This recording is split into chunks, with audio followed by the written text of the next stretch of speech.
Balik po tayo sa mga balita. Hindi pa rin nareresolba ng Philippine National Police o PNP at ng Commission on Elections o COMELEC ang usapin ukol po yan sa pagpapatupad ng Oplan Katok ngayong panahon po ng halalan. Nais ng COMELEC na magkaroon muna ng malinaw na panuntunan upang matiyak na hindi ito magagamit sa pananakot o di kaya ang pangaharas sa mga botante at kandidato. Report mula kay Mar Gabriel. Other senior police officers. 100 araw bago ang 2025 midterm elections, lumagda sa kasunduan ng mga opisyal ng PNP, Armed Forces of the Philippines at Commission on Elections para sa pagtataguyod ng mapayapa, ligtas at patas na halalan. Sa panig ng PNP, inilatag ni PNP Chief General Romel Francisco Marbil ang mga plano upang mapanatili ang peace and order sa mismong araw ng eleksyon. Kasama na rito ang pinaigting na kampanya laban sa guns, goons at gold at ang paglaban sa fake news. On the part of the PNP Back 100 is, ang gusto namin is specific target that we want to make sure that 2025 will be the safest election. And to remind our people that this election is not only us, but all of us. Religious sector, community po natin, it is a shared accountability for a fair election.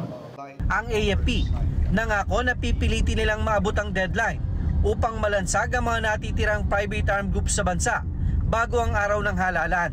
Sa datos ng PNP, may 3 aktibong PAGs at 5 potential PAGs ang binabantayan nila sa buong bansa.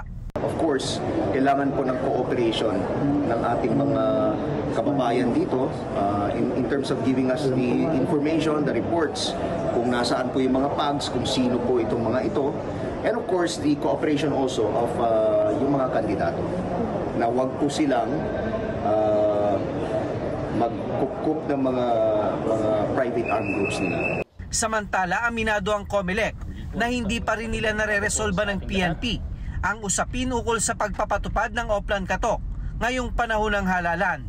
Una na itong tinutulan ng ahensya dahil sa pangamba na magamit ito sa pananakot sa mga botante at sa mismong mga kandidato. So ngayon po tuloy-tuloy yung pag-uusap ng PNP at ng COMELEC para po magkaroon ng common ground, magkaroon ng common stand, maipatupad yung mandato ng PNP and at the same time magawa po ito ng makakatulong sa ating halalan. Nais ng COMELEC na magkaroon ng maayos na guidelines ang Oplan Katok upang matiyak na hindi ito maaabuso.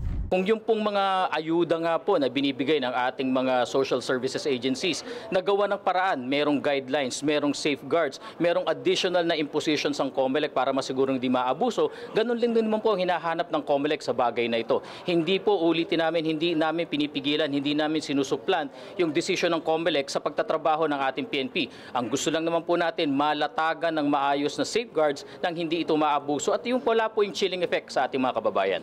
Pinasinayaan na rin kanina ang mga bagong patrol vehicle at mga motorsiklo ng PNP na nabili nila sa halagang 300 milyong piso. Nakatakda itong ipamahagi sa iba't ibang istasyon ng pulisya sa bansa upang magamit ngayong panahon ng eleksyon. Mar Gabriel, para sa Mata ng Agila, matatag, matapang, matapat. Maraming salamat sa inyo pong pagsubaybay sa Mata ng Agila Primetime. Para malaman ang matatag, matapang at matapat na mga balita, i-follow lamang at mag-subscribe sa @Net25 TV.